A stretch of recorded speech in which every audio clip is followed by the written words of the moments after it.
Yes, sorry for the delay, but I think it's important that we can understand each other. Again, so good afternoon, and thank you for being here with us. I'm Damian Cardona from the Department of Public Information. As you can see if you walk in the corridors of the UN, more than 1,000 indigenous representatives from all corners of the world are coming together this week and next for the 16th session of the UN Permanent Forum on Indigenous Issues. The opening just took place in the General Assembly Hall a little time ago. The focus this year, of course, is the 10th anniversary of the UN Declaration on the Rights of Indigenous People, which was adopted in 2007. Three prominent indigenous representatives are here to discuss concrete achievements and remaining challenges in realizing the rights of indigenous people, and speak about what changes they have seen in their countries and in their communities. We have, from left to right, Chief Wilton Littlechild is a Cree chief and lawyer. He's founding member of the Indigenous Initiative for Peace and a former member of Parliament. He also served on the Truth and Reconciliation Commission of Canada and as Vice President of the Indigenous Parliament of the Americas. Welcome, Chief. Then next we have Leticia Teleguario Sincal, Minister of Labor and Social Welfare of Guatemala. She is Maya Caciquel and has been a strong advocate for empowering women, youth, and indigenous people. Bienvenida, Ministra. And last, to my immediate left, we have Mariam Aboubakrine, the current chair of the UN Permanent Forum on Indigenous Issues. She's a medical doctor from Timbuktu in Mali, and she's a member of Ting Hinan, a women's association focused on indigenous peoples in Africa, in particular the Tuareg. Bienvenue, Madame.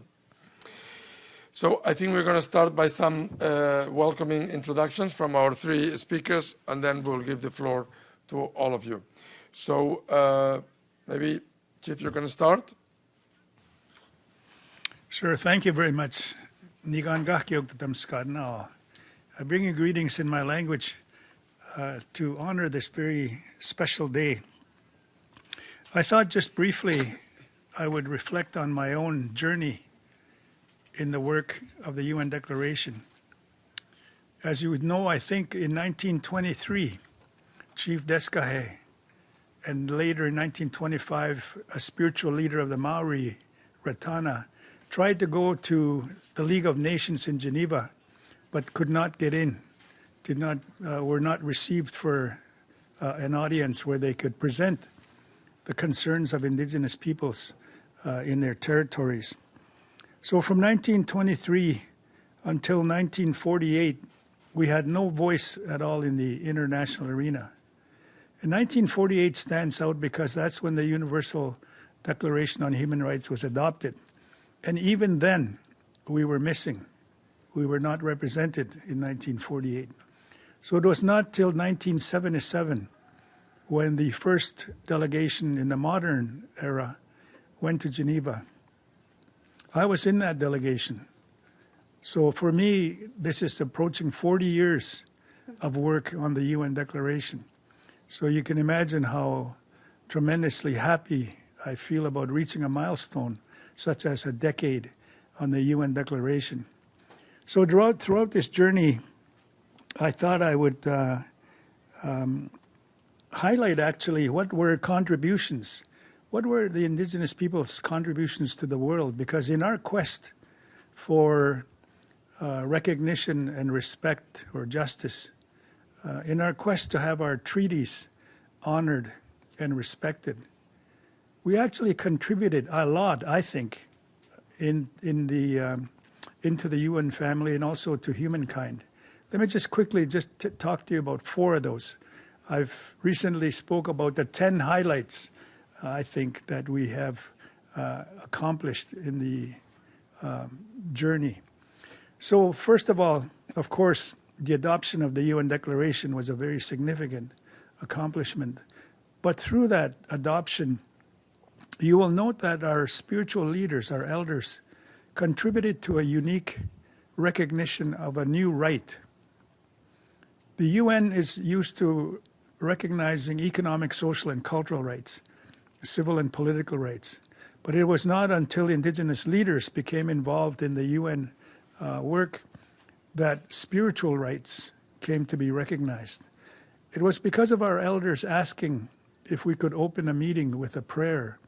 And I remember I was tasked to go and ask the chairperson, and I was told quite bluntly, Mr. Littlechild, you know we don't pray at the United Nations. I said, well, it's not really a prayer, it's a thanksgiving. We want our elders to come and sing a song of thanksgiving. So she said, you have 3 minutes. And while the elders were singing, she poked me and said, Mr. Littlechild, it's 7 minutes. How long are they going to take? I said, I don't know. But you know, ever since then, ever since that day, every meeting of the UN, especially of Indigenous peoples, opens with a prayer. I think spiritual rights also being recognized officially at the UN through international law is also a contribution that was made. Our elders and the traditional knowledge that they have of taking care of Mother Earth and that they shared with the international family. It was on a day that one of our elders asked the UN and challenged them, who among you is going to argue for my brother, the fish? My brother, the bird that flies? Who among you is going to argue for the four-leggeds that die so that we can live? Who among you is going to argue for clean air and clean water? And it was on that day, really, the UN consciousness about environmental protection also started. We're used to recognizing women's rights, men's rights, elders, persons with disabilities, but no one really looked at the family as an important unit. And it was Indigenous peoples who brought to the floor the recognition, the need to recognize family, the need to recognize Indigenous law. So I think that throughout this journey that we have walked together, our people, where I started in 1977, was because of treaty violations among our people. So it's really encouraging then for me to see, for example, Article 37 in the UN Declaration that calls for honoring and respect of treaties. Because treaties are an existing relationship that include all of us. And I think to recognize that treaties and the UN Declaration are actually solutions for the survival and dignity of Indigenous peoples. They're not problems as they've been often mischaracterized, but they're actually solutions. And to see now a 10-year review, a pause where we can look back at 10 years of accomplishment, I think that's really significant. Thank you very much, moderator. Thank you very much, Chief. You should have told me. We could have started with Thanksgiving, also the press conference. Ministra, por favor, tiene la palabra.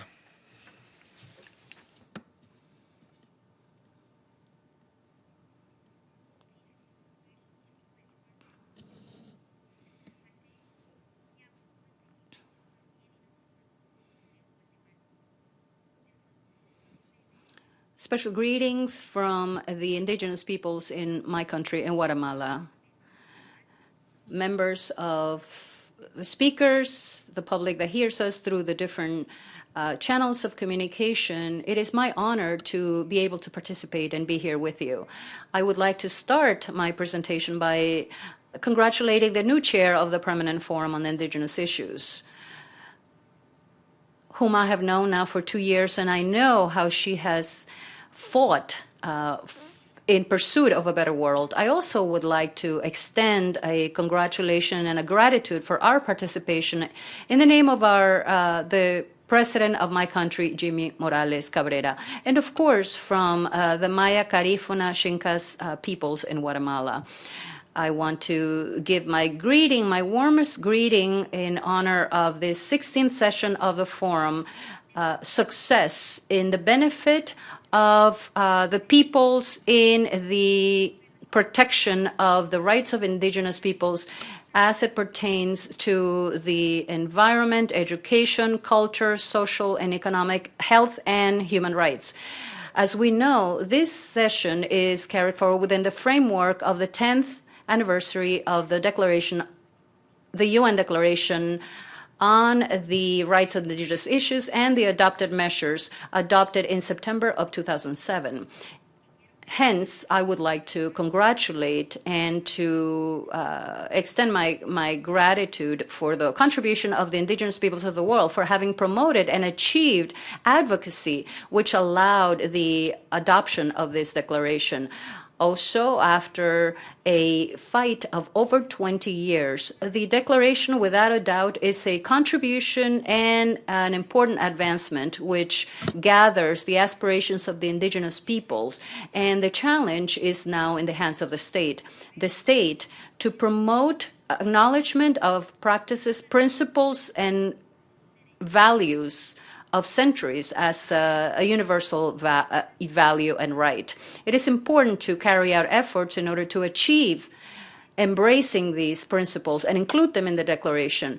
Political commitment, especially by the decision makers and governments, and consistency in respecting, in the organizations respecting and safeguarding the rights, cooperation, international cooperation, and of course the tenacity of the peoples in not giving up in their fight. Guatemala, as history will show, has been a promoting country of the adoption of the UN Declaration on the Rights of Indigenous Peoples. My participation here is evidence of such. It has also marked important advancements.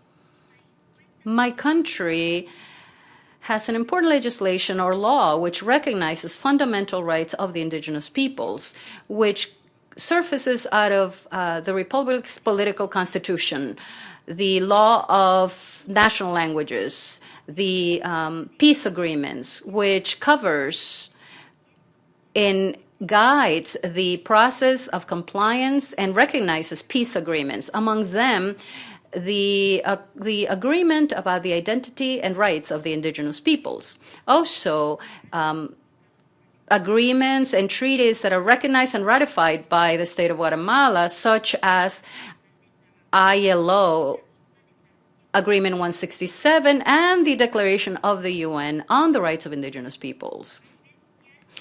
At a global level, there are several advances that the peoples have achieved. For instance, the World Conference on Indigenous Peoples that took place in 2014.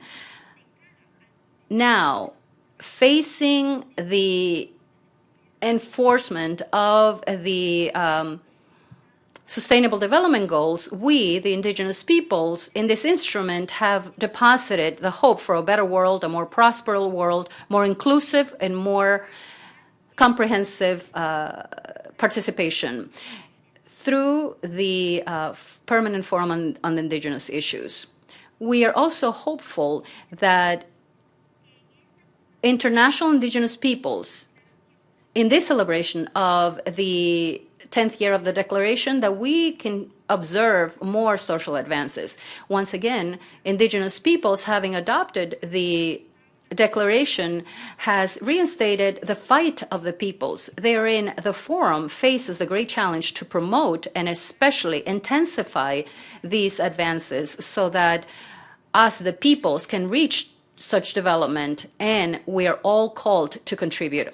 All of us, I shall say, we're all called to contribute to that goal, especially governments, to build and implement public policy, including the inclusion of indigenous peoples, in which a strategic alliance between public strategics, private, indigenous peoples, international, global communities, and in this case, the UN, and civil society in general is key in order to achieve through the 2030 Agenda a sustainable development that is inclusive and sustainable. For us, it is an opportunity that year after year the UN carry forth the session, the Permanent Forum for Indigenous Issues. However, the challenge continues to be major, and whatever solutions, concrete solutions, can surface from this, from the system of the UN, will be fundamental. Therein, our commitment to participate,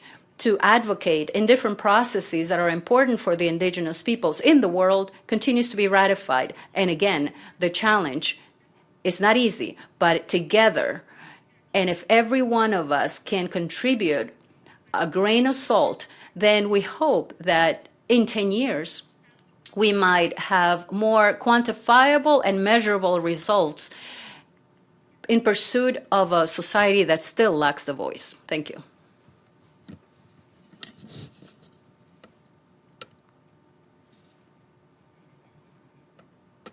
Now we're going to finish the round listening to the chair of the UN Permanent Forum of Indigenous Issues, Madame Aboubakrine, s'il vous plaît. Merci. Thank you very much.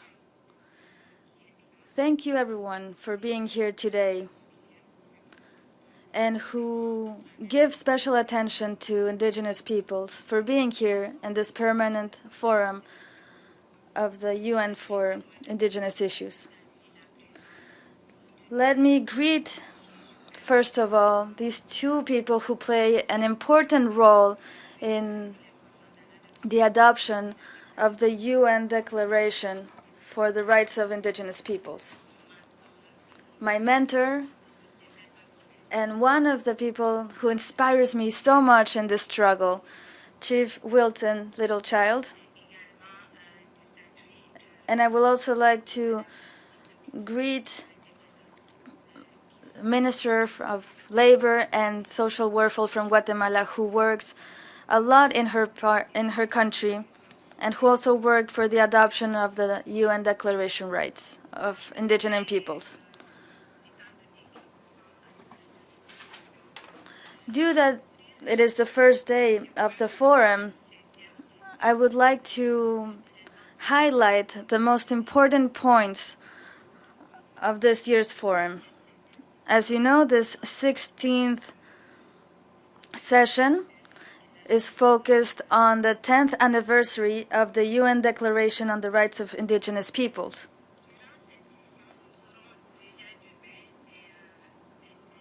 Tomorrow, we will have a high-level meeting in order to commemorate the 10th anniversary, and is organized by the President of the 71st President of the General Assembly. After reviewing our work, we implemented a new system, which are the dialogues. We have 3 different dialogues over the 2 coming weeks. A dialogue with indigenous peoples, and a dialogue with the UN organizations, and a third one with the member states. Another important point throughout the 16th session will be the discussions with the special rapporteur on the main topics of the advocacy of human rights. We also have a discussion on the follow-up of the outcome document on the World Conference of the UN on the indigenous peoples in 2014. This was a big conference organized at the General Assembly of the UN.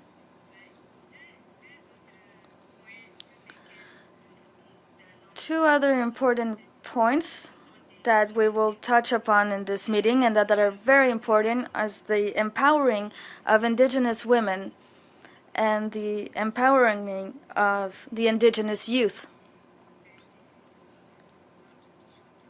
This is also on the agenda of this session, and these are very recurrent topics because of the importance of the place of women and youth and for the development of those communities. So those are the main elements that we will touch on this week. We also have the 2030 agenda, and as you know, the 2030 agenda is the global priority, and for us indigenous peoples, we also see it with another perspective and to implement better the declaration. So those are the main topics that will feed the debate over these 2 coming weeks. And now to come to the main question of the journalist on what has been done in a region to implement the declaration. As you know, for us the declaration is a great tool at a national and international level that help us evaluate the application of the rights of indigenous peoples. So this is the legal document that we use. In Congo-Brazzaville, Law number 5, 2011 on the promotion of indigenous peoples was adopted, and it was the first time in Africa that such a law is adopted in favor of indigenous peoples. So we really have to recognize this. And it comes right out of the Declaration on the Rights of Indigenous Peoples. Also, in Central Republic of Africa, there was a convention of the Convention 169 that was signed in 2010. In Kenya, we recognized the new constitution for the rights of marginalized indigenous peoples, and that is how we still define indigenous peoples. They still marginalize them, they put them in a group, and they're not recognized yet. I would like to highlight that in Morocco, there was an official recognition of the language and culture of Amazigh in 2011. I must say that in this realm, there was the opening of an institute for the culture in which the indigenous peoples could show their work. Another achievement of the declaration in Africa is in Chad, with the creation of an institution that provides education and health to children. In this country, indigenous peoples are pastoral and are nomads. So these are some examples of achievements that we have seen in the African continent, thanks to the implementation of the declaration. I would like to conclude this first part in recognizing the opportunity we have here with advocates such as the Honorable Wilton Littlechild, people like him who have advocated so much so that on September 13th, 2007, the UN Declaration on the Rights of Indigenous Peoples was adopted. It has been 10 years, but as he mentioned, there have been several tens of years to achieve this outcome document. So thank you very much. Merci, Madame Aboubakrine, et bon courage à la tête. Thank you, Madame Aboubakrine, and congratulations on chair. By yourself, so our guest, no. You can use your micro so translation can be. Melissa Kent, Canadian Broadcasting Corporation, CBC, Radio-Canada, on behalf of the United Nations Correspondents Association, thank you very much for coming today to speak to us. As a Canadian, I have 2 questions, but my first question goes to Chief Littlechild. Last year at this time, we spoke because Canada finally removed its permanent objector status to UNDRIP. There was even a standing ovation here at the United Nations. So I'd like to ask you, 1 year on, can you tell us what concrete steps have been taken to implement UNDRIP or to harmonize it with Canadian laws, and whether you have any concerns about the speed of the implementation? Yes, thank you very much. As I said, I've been coming for almost 40 years, and I think I probably have seen, well, less than 5 standing ovations at the United Nations. And yeah, last year was the first for me that was really significant. I think all of you will recall that when the United Nations adopted the declaration in 2007, Canada voted against it, and then subsequently changed their mind in 2010 with qualifications. And last year, Canada here took the floor to a very resounding recognition, I think, of thanks from the world in terms of their statement that they now have endorsed the UN Declaration fully, in fact, without qualifications. That was very significant for us as Indigenous peoples who had been working with Canada over the years at the UN and here in New York together on the Declaration. So as we sit here a year later, there are a couple of very significant events that have occurred in Canada to add on to the announcement last year. One was the Truth and Reconciliation Commission's report that calls to action Canada in 94 areas, and 16 of them actually are on the UN Declaration. But also recently the Prime Minister appointed a committee of ministers, 6 ministers, chaired by the Minister of Justice, Indigenous Member of Parliament, Jody Wilson-Raybould, with the task of reviewing Canadian laws and policies in terms of how they comply with the UN Declaration. So there has been a couple of very, 3 or 4 very significant steps in Canada. But what is missing, in my view, is an implementation mechanism. For example, no one is monitoring the Truth and Reconciliation calls to action. No one is monitoring the implementation of the UN Declaration across Canada. So we need a mechanism. We need a mechanism because the states were called to establish national action plans at the World Conference outcome document. And we have yet to see that in Canada. And I think it would be a very important and significant step going forward that we have this opportunity, as the treaty calls on us, as the UN Declaration calls on us, to work together. And hopefully when we go home from here now, we'll be able to see that development in Canada. Can I ask one follow-up question? When we speak about the duty to consult on issues having to do with resources, land, is the understanding from your perspective, First Nations perspective, that would involve a veto right if there was disagreement over what to do with lands? I think, unfortunately, that's one of the mischaracterizations of free, prior, and informed consent. Free, prior, and informed consent to us who are from a treaty territory is actually a call on us to work together.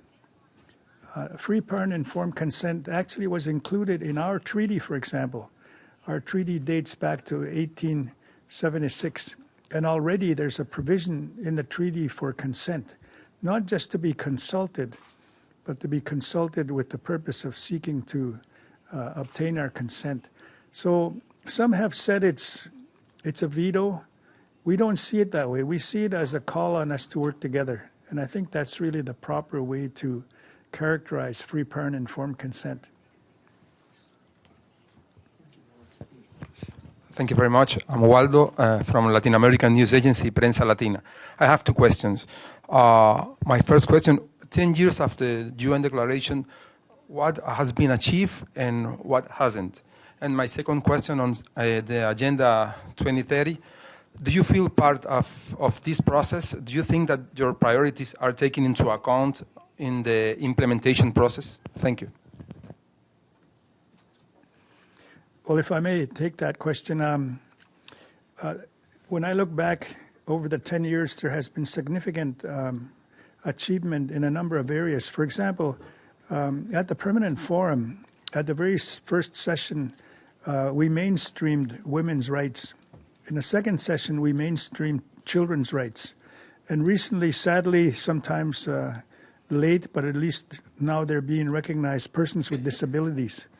So those are significant accomplishments, I think, in terms of the Permanent Forum's work to mainstream those segments of our people that had been marginalized before.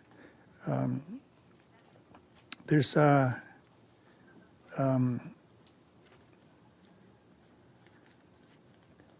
so many, actually, the recognition of us. It took us 8 years to be recognized as human beings in Geneva. And it was over one letter, whether the letter S should be included in the word people.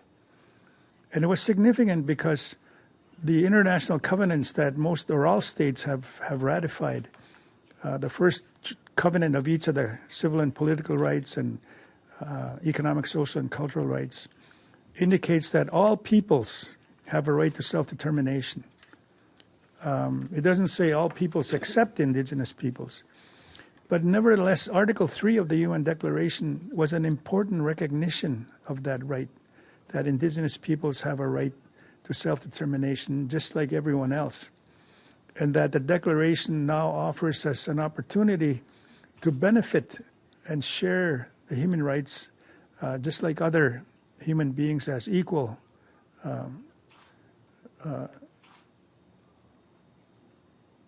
Human being equal as human beings. So I think in retrospect, there has been a lot, in my view anyway, accomplished from where we started. When we couldn't even get into the room in Geneva to hold a meeting. Now we have 4 mechanisms here at the United Nations. I think that's a significant progress. We have of course, the permanent forum, the expert mechanism, part of the Human Rights Council. We have special rapporteur. We have a voluntary fund as a mechanism. So coming from no voice to 4 mechanisms at the UN, I think is a significant progress.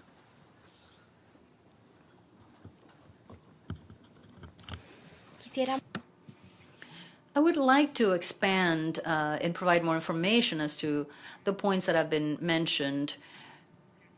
It is true that it is, thanks to the efforts of persons that are with me today, there have been significant advances at an international level, particularly in terms of participation and the volume of participants, both government and civil society in this forum, where we gather year after year. This is also a parallel process. Also, the declaration that was adopted 10 years ago, other member states from the UN have made significant advances in its participation, specifically in terms of women and youth in several spaces for decision making. It's important to also mention that pursuant to the issues that are given priority in the declaration, we have specific focus on education, which has been one of the Guatemala's special priorities in trying to strengthen not just the quality of education,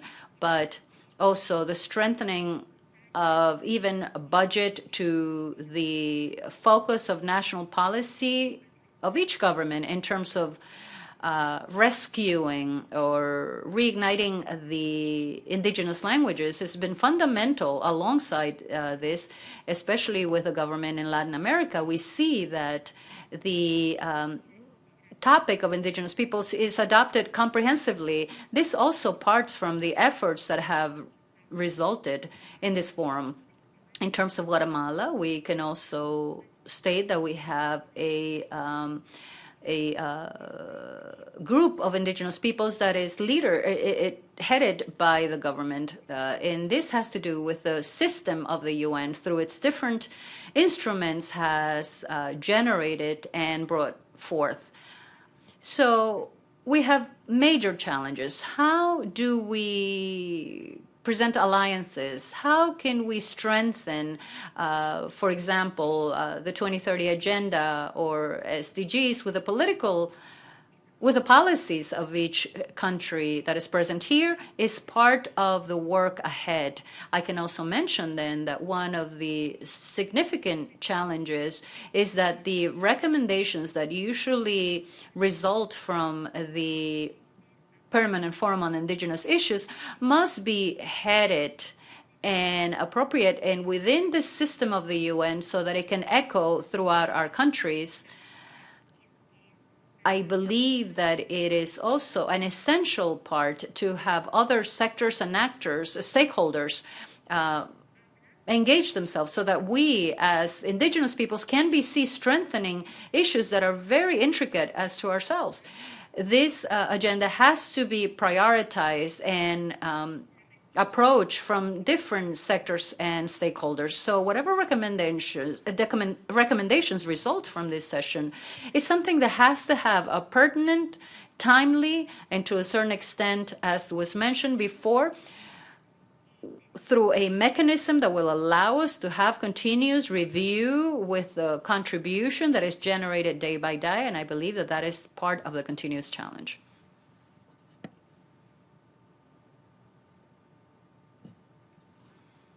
I would just like to add something quickly, a few points on this. I must say that in Latin America, the commitment of the indigenous peoples plays a very important role in the realization and implementation of the rights that are protected under the Declaration.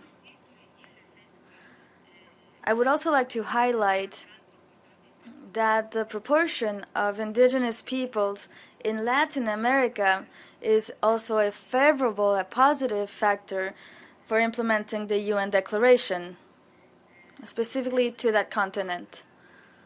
Another positive element in the implementation of the UN Declaration in Latin America is the opening of the states in these indigenous peoples' issues. So we have the example of Guatemala, but other countries as well, especially in the group of friends of indigenous peoples, who keep having an open dialogue with the UN agencies for indigenous peoples, but also within themselves. So if you see the delegation of these countries, you will see that we have a lot of representatives of indigenous peoples at the highest level of the government, such as Madam Minister, who is indigenous and works at the government. So it is a field of play where we have more opportunities to implement the Declaration. As for the 2030 agenda, as Madam the Minister has mentioned,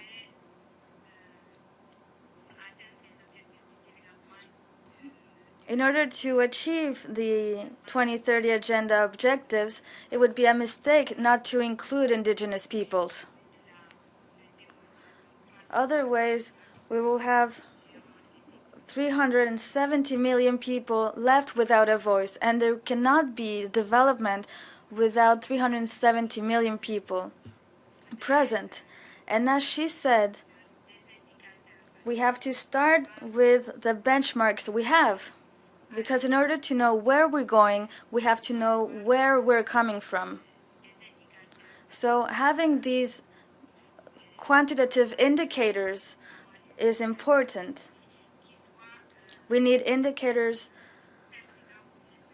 that are important as well for indigenous peoples. That's all I wanted to add. Thank you. Sure, thanks a lot. Matthew Lee, Intercity Press, on behalf of the Free UN Coalition for Access. Thanks for the briefing. Gracias para la conferencia de prensa.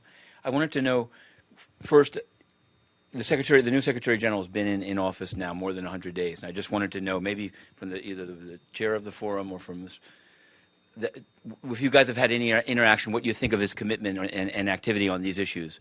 And also tomorrow here in New York, there's going to be a protest of the shareholders meeting of Citibank about the Dakota Access Pipeline. And I wanted to know, it's sort of tied to this meeting or it's at least at the same time of this meeting. Are you aware of it? Do you think there'll be any participation of indigenous groups, beyond? There are definitely New York City groups heading to it at Cooper Union, but I wanted to know if you're aware of it and what you think more generally of this type of shareholder activism on things like the Dakota Access Pipeline. Thanks a lot.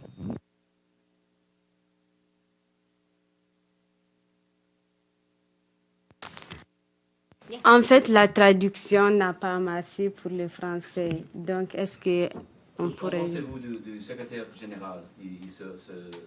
Son compromis à cette thème. Okay. Merci. Donc... Thank you. So the new Secretary General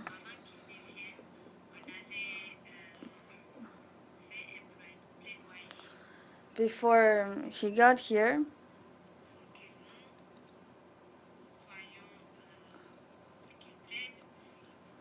he took an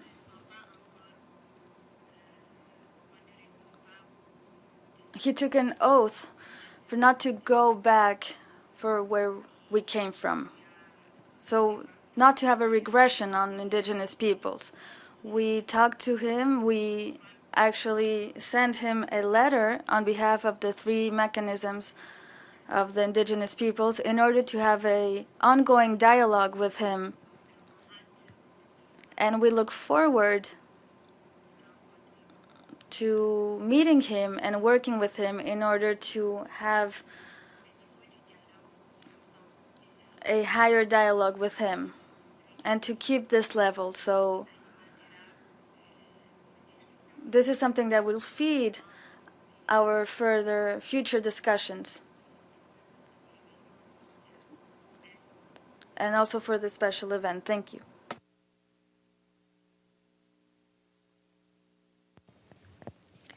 And Charles Baltic Review.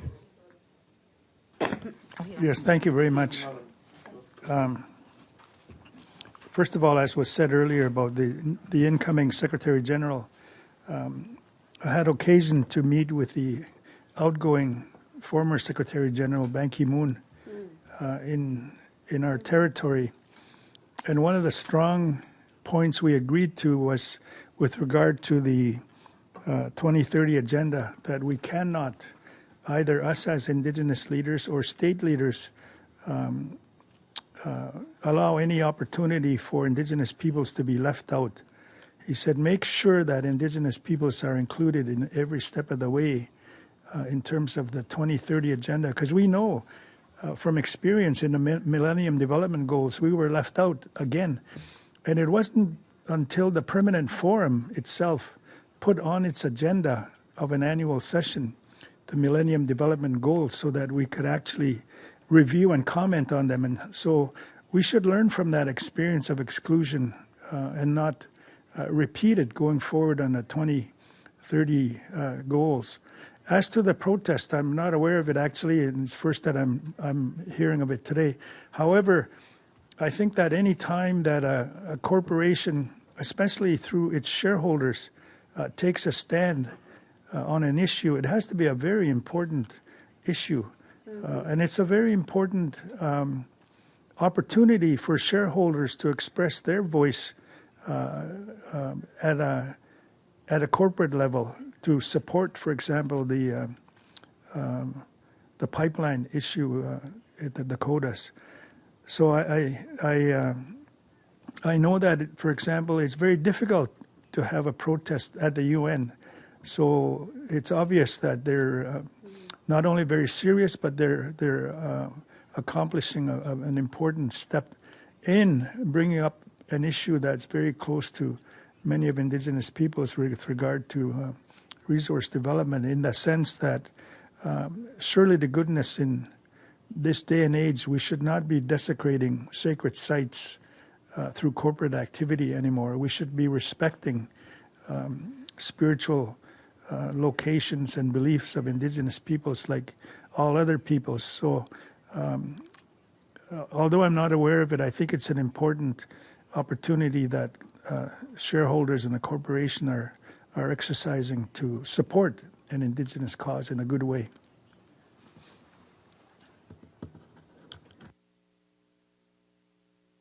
So, please, Madam. Yes. And Charles Baltic Review. This question is for Chief Willie, Littlechild, and the Chair. In realizing the rights of Indigenous people during the 10th anniversary of the UN Declaration on the Indigenous Peoples, do you expect the rights of Indigenous Crimean Tatars in Ukraine occupied by the Russian Federation to be represented at the 16th session, or will they be blocked?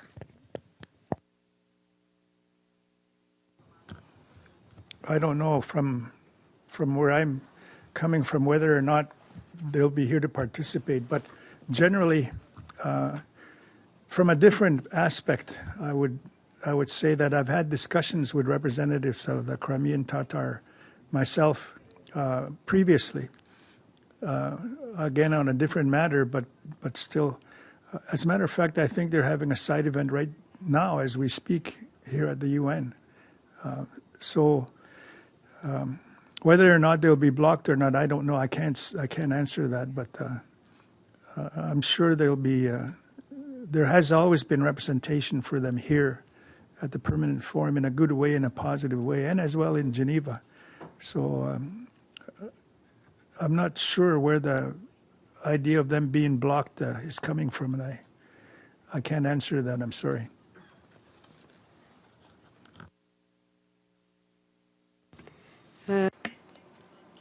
Thank you for your question. I would just like to clarify it. Do you mean that the representative of the Crimean Tatars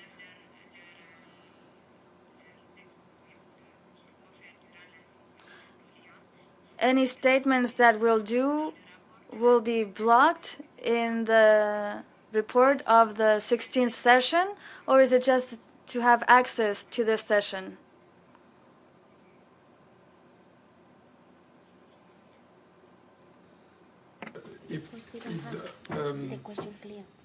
If you are asking about the indigenous group being in the room or wherever they say it's included in the declaration. Well, I know from past meetings, they definitely were blocked from participation. They would not let them participate in the Indigenous Peoples Forum. So that's why I'm asking now.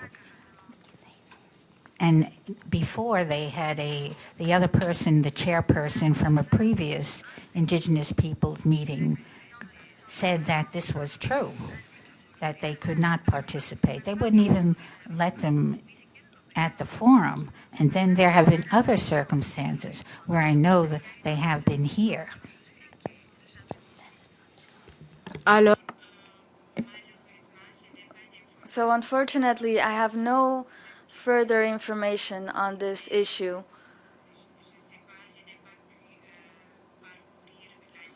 I actually couldn't see the list of all participants. We have over 1,000 participants at this 16th session.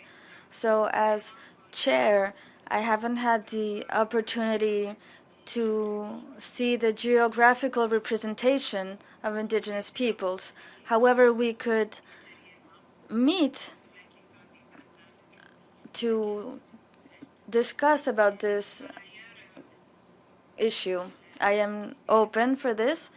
And as for the work deliberations, well, they will depend on the consensus, because everything that comes out of our report and decision making has to go through a consensus of all the 15 members of the Permanent Forum, and also it has to be adopted by the ECOSOC in July. So that's a second step to publish the recommendations that were adopted during the Permanent Forum. Thank you. Let's take one last question. Yes. Sir, No, I think your light is not on. Now it's on. Hello? Yeah. Yes, no? Hello. Jenny Monet, Indian Country Today. Thank you all for being here. I'd like to return to the issue of Standing Rock and to look at that as a high-profile case for the Indigenous rights struggle overall, and whether or not you feel that further amplifies the cause and the advocacy for Indigenous peoples and struggles across the globe.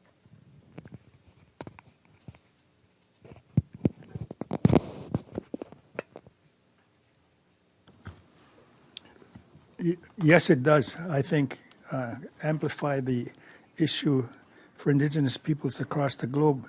I had the honor, actually, of introducing Chairman Archambault in Geneva to address the Human Rights Council, and also had an opportunity to organize 3 special rapporteurs to meet with him to explain and hear from him the issue that was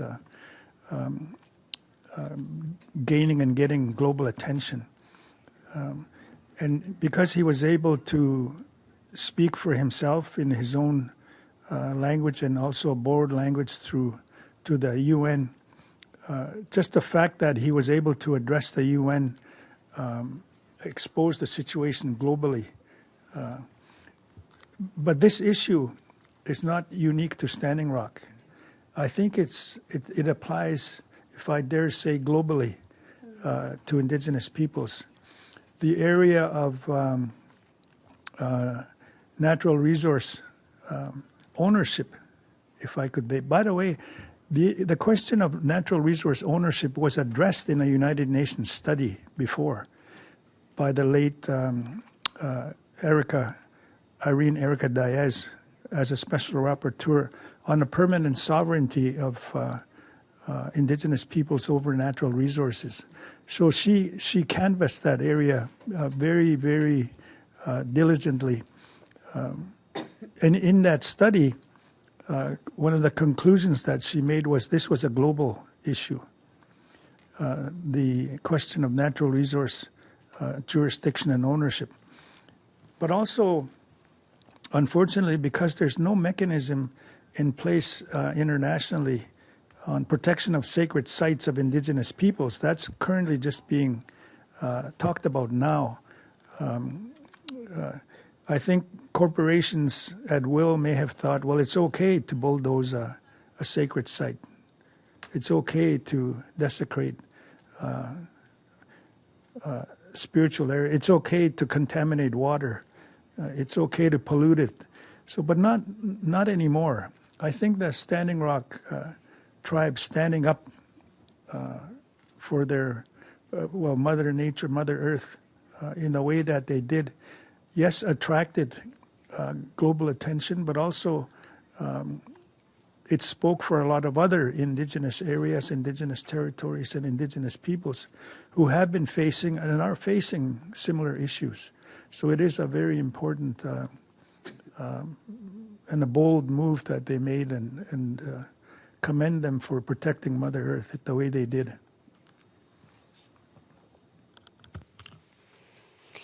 In fact, the challenges that have been mentioned, as we have mentioned, continue to be major in this sense. We had mentioned the importance of having the declaration on one side, but then also its inclusion in the different processes that each country carries forth. In this sense, I shall again mention the importance of strategic alliances amongst many sectors and stakeholders so that united we might make the declaration a reality. There have been advances, undoubtedly. However, for instance, in Guatemala, which is a country that is mostly indigenous, over 62% of the population, this creates a major challenge for us that the agenda for indigenous peoples, which is contemplated within a declaration, might be included and also contemplated within the laws and policies, especially within the governmental priority. It is also important to mention that the highest authorities of the UN must support us in a more opportune, more timely way in the recommendations that are created year after year. The chairs challenges are major in terms of pursuing substantial and significant advances as to the issues at hand. However, she can't do it alone. She will need the support of each and every one of us, of those of us that in one way or another have left a legacy and that have had a solid experience and important significant contributions in terms of the indigenous peoples, and that together we pursue that mechanism that will allow us to expedite processes that are important in pursuit of a better world, of a better area, because indigenous peoples are in expectation of us that in one way or another have achieved greater participation levels, that the majority of people whom we represent, that might receive that timely result. We have the Agenda 2030, we have the declaration, documents that have been ratified by each one of our countries. However, my main message is that we should all contribute in order to work for those that still lack representation, for those that still don't have these participation spaces such as what we have right now.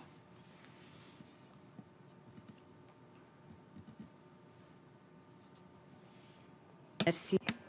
Thank you for your question, and thank you, Chief Littlechild and Madam Minister, for your answers.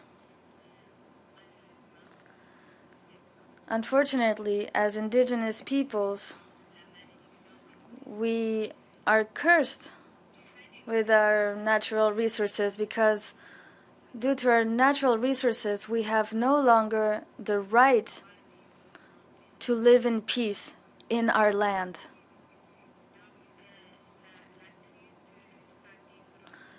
What happened in Standing Rock is a precedent, is a benchmark for indigenous peoples all over the world, because it speaks of all the situations, not only for Standing Rock, but all over the world where indigenous peoples are facing the same issue at a different level, maybe not at the same level, but that is what we face as indigenous peoples. We do have the right to free, prior, and informed consent, as it is guaranteed by the UN Declaration on the Rights of Indigenous Peoples. And in Article 25, that states that indigenous peoples have the rights to land, territory, and resources that they use or that have used traditionally.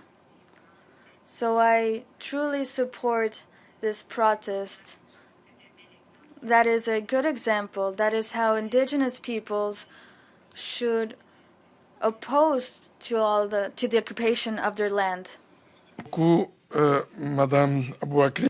Thank you very much. Littlechild. Muchas gracias, señora ministra. I hope you have a great 2 weeks ahead of you. Good work in the Permanent Forum, and from DPI we will be, as usual, at your service for anything you might need. Thank you very much, and thank you all for coming this afternoon.